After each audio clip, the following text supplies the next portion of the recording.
Maybe Namaya just talks endlessly like he does at club meetings, letting Rin absorb what she will from his infinite well of art knowledge, like a sunflower turning to face the glowing sun.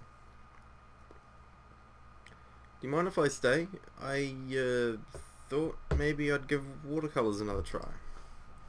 I blurt out the excuse sort of accidentally, embarrassing myself. Rin doesn't take her eyes off her painting. Okay. I shift around in my chair, then get to fetching a cup of water, brushes, colours, and some paper. The sound of my footsteps invade the still afternoon air. Before standing, I try to recall what the teacher told us, an important philosophy of the medium. Working with watercolours means more working with water than working with colour. I try to keep that in mind, and dip my tiny sable brush into the water cup. I'm mixing yellow and blue, trying to capture the sunlight treetops outside of the window. The sun is low, so the yellows are more pronounced and everything looks darker. If anybody goes on Reddit, there's a guy on there called Shitty Watercolor. He's one of my favourite commenters, and he does like a watercolor painting of a scenario or whatever in the comment section. It's really cool.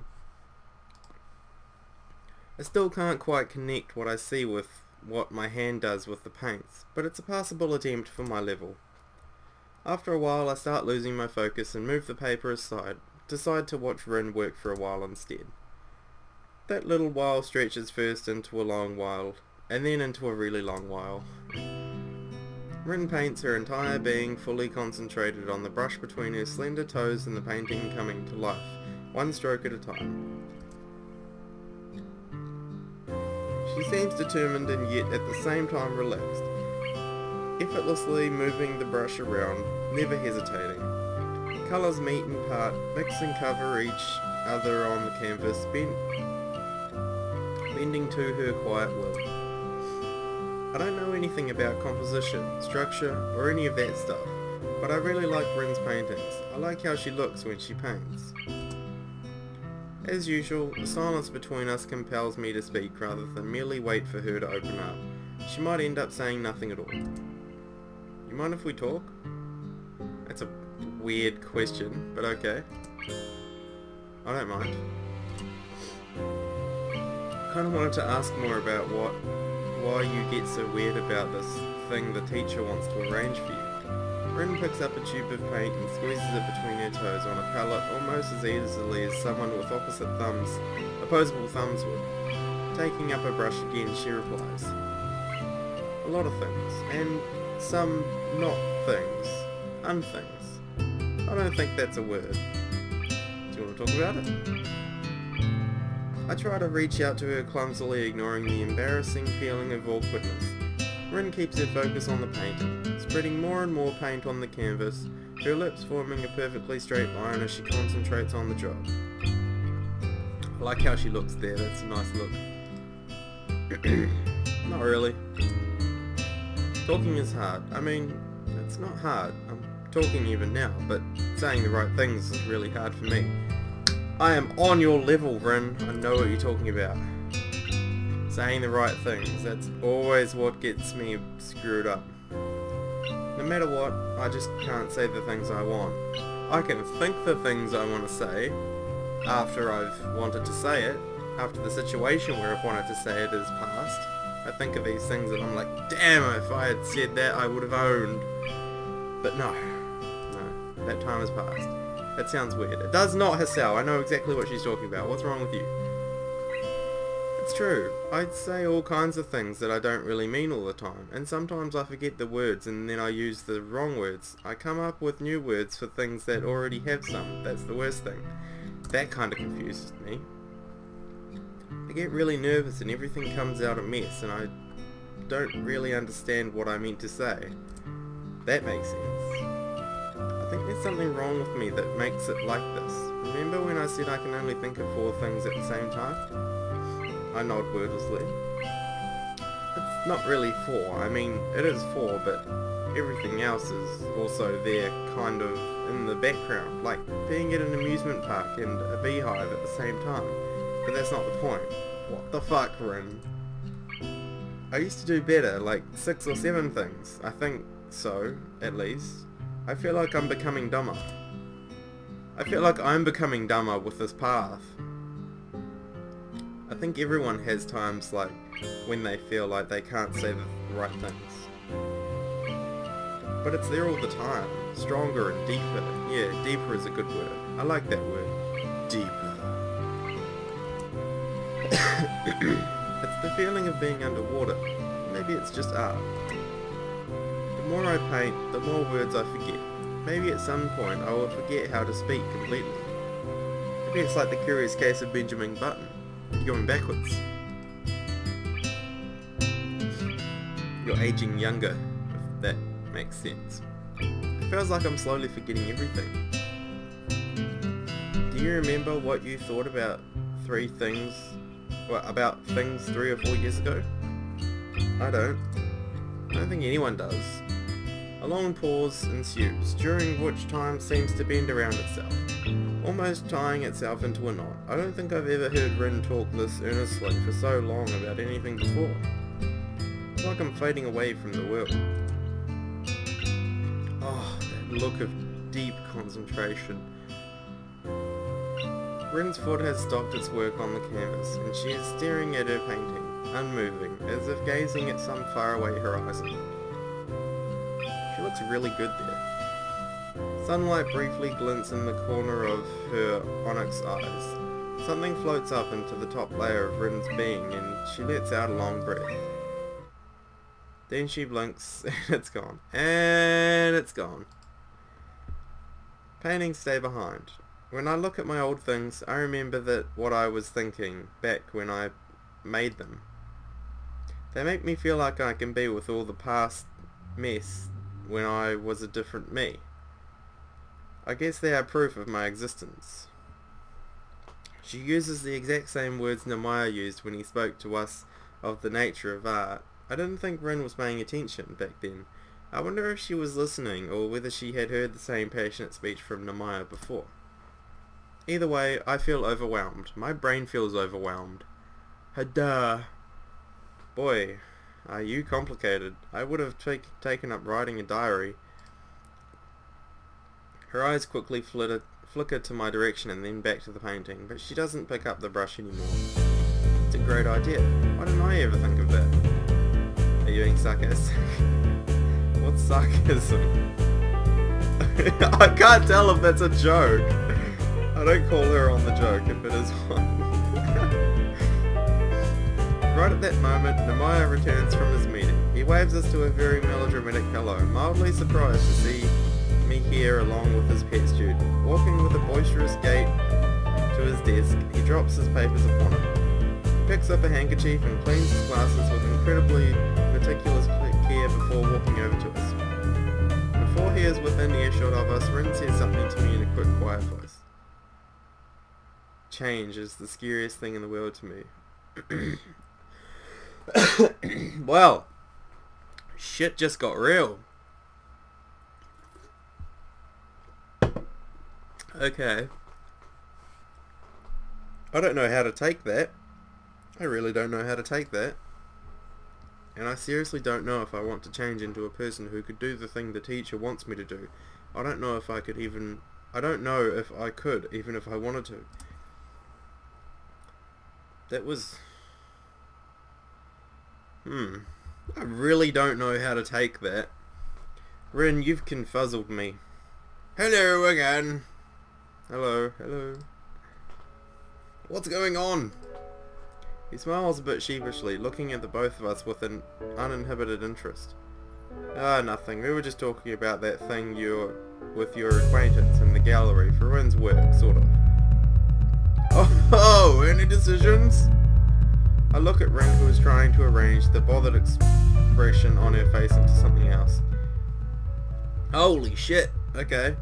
Anyway, I don't think I have much else to say, other than that you should go for it. You kinda sound like you're pushing her into this thing that she doesn't want to go into. Well, I mean, she doesn't... I don't know. I mean, this is hard. I have to save this one. I'm really not sure.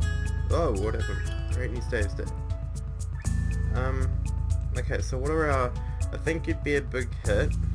You won't get a chance like this again. It isn't like you at all to hesitate like this. Okay, definitely not that bottom one. We can... I mean, of course... Well... Yeah, no, definitely not that one. I don't like that one. So I think you'd be a big hit, or you won't get a chance like this again. I think you'd be a big hit, to be honest. Yeah, let's go with that. I think you'd be super popular. I mean, your paintings are really amazing. And you paint with your feet. That's really cool too. I bet people will be amazed. It's not a big deal. I would paint with hands if I had any. Oh, sorry. I'm sorry. I didn't mean it like that. Rin turns away, looking at her painting wistfully. I want to take back what I said if it was what made her make that face. I get it. Rin looks absent-mindedly at me, not saying anything. I can't even tell if my words had any effect on her. I can't tell if I've made the wrong decision or not with Rin. I just don't get it. Anyone else would be jumping up and down in excitement. What's the point of doing your best being at this art club if you don't do anything with your talent? I'm telling you, I'm going to be angry with you if you give this up. Oh, you're getting angry, Hisao. My voice races higher. I don't know what makes me say this. It's like I've been taken over by some force out of control. But I really do feel angry. Images of a letter written on cute stationery flash in my mind. Images of the masked faces of my parents, my doctors. Images of the time I've wasted. They mix into my feelings about Rin like a torrent of molten iron. Oh, so you don't want her to make the same mistakes you did. Per se, I guess. I want to continue, but Rin suddenly stands up. Fine. I'm going. Oh, okay. See ya. She trots out of the room without anyone saying anything. I stare after her, still seething through with the voice of rationality in the back of my head, wondering if I made her angry as well. The teacher lets out an embarrassed but extraordinarily you care a lot for her, don't you? Maya looks at me over his circular pink glasses, smiling sympathetically. You've made friends with her then, Nakai? Oh, well, something like that, I guess. Depends on how you look at it. To be honest, I'm not really sure. It's more like me and Rin just tend to hang around each other irregularly. Talking or not about something that more often resembles some twisted mockery or philosophy rather than normal everyday that friends chat about. Well, that's good, isn't it? You're a new student and we should be promoting integration into the student body as such. I can't remember all the buzzwords they spew at faculty and Yamaku Foundation meetings, but that's how it is. Tezuka isn't the most social person around these parts either. Yeah, that's definitely true. So she's talked about my suggestion to you? Oh, no, not really. I think it's been more pressing me pressing her to decide something. Maybe I shouldn't have. No, I'm sure it's fine. I'm too soft with her, even when I shouldn't. I don't really know how to handle Tezuka. She's so independent and willful. I wonder if this is what every old geezer of an art teacher who got his hands on a young and fiery prodigy felt like. He chuckles ironically to himself a little bit, turning to face Rin's latest work, which she's left drying on the easel. She departed so abruptly that I wonder if she considers it finally finished. So, let's see the painting then. He leans in closer, peering at the canvas. Draws you in, doesn't it? Namaya stands back straight, his face a dreamy, nostalgic visage. I don't answer him, as he seems to be taking my agreement as a given. I sometimes stay here after hours just to look at Tezuka's paintings. She's really just prodigious, and at such a young age, I get shivers just thinking of what she could become with a few more years of refinement. You asked what makes an artist, remember? This is it. They take a piece of the world and reshape it in their own image. Metaphorically, of course. Looking at her makes you wonder what the world looks like through her eyes. It's a wonderful thing to be young and full of passion. The most extraordinary time of your life. You would do well to remember that, Nakai. Yes, sir. Yes, sir. It's so silly. People always ask artists, where do you get your ideas? As if ideas were something sold at the market for pocket change. Oh, just down at, Ideas $1. It's just down, Creative Mind Street. On Artist Boulevard. Yeah, just down there. You can't explain inspiration. For people like Tezuka, it's like breathing. It's an instinct. I've met maybe one or two with the same kind of raw potential, but no amount of potential will amount to anything if one doesn't work to realize it. Oof, words of wisdom coming out your mouth right now, Namaya. It's practice, technique, skill. Draw for an hour every day for a few years, and even the most hopeless case becomes a passable artist. Tezuka is not brilliant because she was born with a natural talent for this kind of thing. She's brilliant because she works harder than anyone, ever since she learned to hold a pen, most likely. And all of it with her feet, no less. Absolutely phenomenal. Silence finally lands in the club room as Namaya lets himself get drawn back into Rin's painting, gently murmuring acceptance towards the still wet canvas. What kind of things do you paint yourself? As if waking from a reverie, he looks at me, surprised at my talking to him. Oh, I don't. Not anymore. I became an art teacher only after my career in that field came to an end. Now I just pass on knowledge to the next generation. The way Namaya answers is curious, but giving and withholding information. I feel like asking more, but he cuts in before I get the chance. Now you should run along, my boy. It's almost dinner time, isn't it? Yes, sir. Have a good evening. You too. I quickly collect my stuff and step out into the deserted hallway, leaving the teacher alone with his musings. The weekend will be here soon. It's amazing how fast time flies here. I promised Emmy I'd join her for the celebration of her triumph at the track meet last week. That should be plenty of fun. Katawa Shoujo.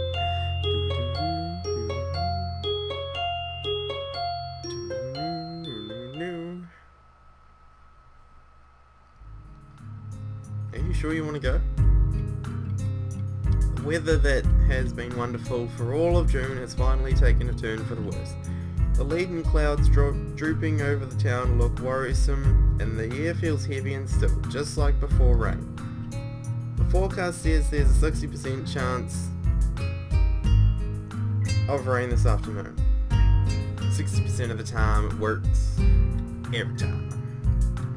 Maybe this will mark the beginning of the rainy season. Of course, and I'm sure. I've been waiting for this all week. Emmy had planned a picnic at some nearby park, with snacks aplenty bought from the convenience store, but with the weather this gloomy, it seems risque. I asked some other people to come too, but they didn't want to go because of the weather. We have to prove them wrong. How are we going to prove them wrong? By going? You know, like how it always rains when you think it won't, and when you think it will, it doesn't. We'll go no matter what, so it's a win-win situation. No, I think your logic is a bit flawed there, Umi. I've been going without sweets for weeks because of practice for the track meet.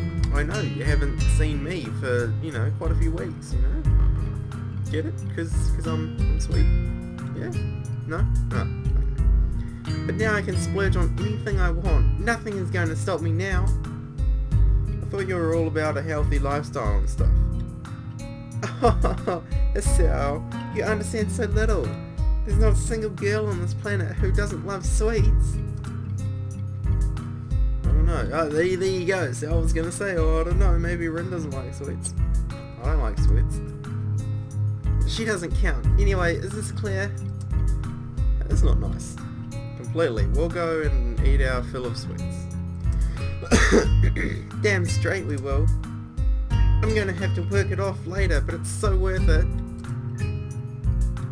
Emi seems to be extremely determined about this. She's positively exhilarated, brimming with energy as always, but something seems special today. It looks like she can hardly stop herself from jumping up and down on the spot. Come on! Alright, fine, let's go. I grasp the wooden handle of the umbrella I bought and start to follow the two girls, who seem to have no qualms about leaving me behind if I keep daydreaming. My umbrella is really fancy. That should be your new pickup line. Hey, how's it going? Yeah, my umbrella is really fancy. Oh my god, like, get in me right now. Oh my god, Jess, get over here. This guy's umbrella is like really fancy. With a curved handle. Oh my god, Jess, it has a curved handle.